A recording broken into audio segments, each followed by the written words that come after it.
What's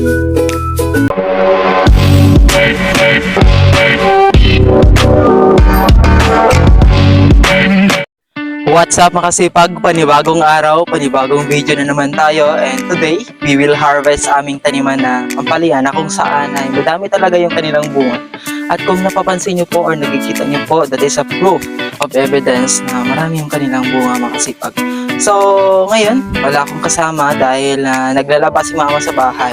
So ako lang po yung mag-harvest ngayon. So tara na, mag-harvest na tayo kasi sobrang init na. And pawis ako talaga kasi bago lang po ako nakapagtapos na ating pag-harvest ng ating sitaw. So tara, samahan nyo ako. Ito, pwede na to. And pipiliin na natin mga kasipag yung saktuhan lang sa size. Ganito. And ganito. Kasi kahapon nakapag-harvest sila mama siguro mga 15 kilo kasi may naiwan pa sa bahay na malalaki sa bahay, madami doon yung naiwan. Uy, ala. Uy,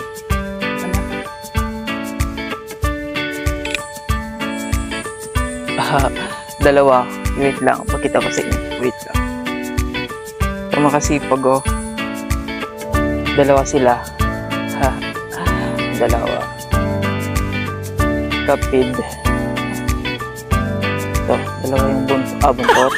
Dalawa yung yan. Nakaka-amaze, no? Ito yung aking palaya. Ang dami yung kanilang bunga. Ito. Wait lang. Oh, ito.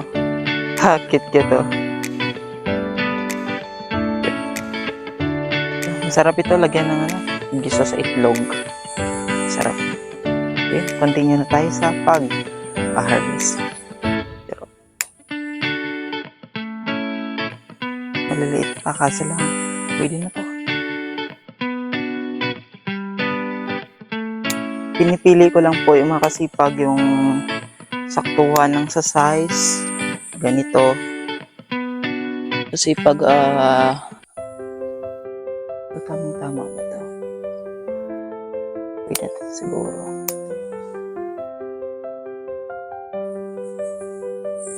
Kasi kapag pag ganito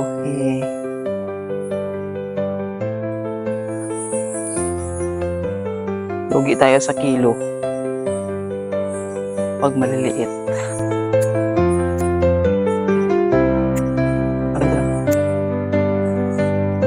Ang ating bilihan hindi masipag ng kaya sayang. Ang ating bilihan hindi masipag ng second generation na kasalang maganda naman yung yung kanyang buka. Tapos yung iba ay hindi naman tayo pinang buka. So mabuti talaga yung pagbibiliin nyo. Kasi yung akin ay tawag ng intake na lang para pakinabangan yung ating seeds.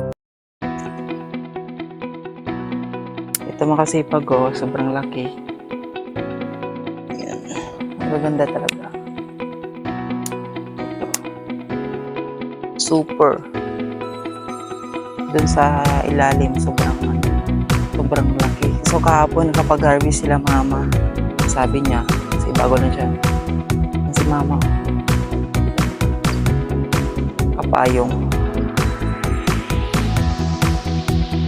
Sabi ni mama, kahapon kapag harvest sila, nakapalayan natin, kaso lang, hindi natin nalituhan dahil sa school pa tayo. Ito, maganda.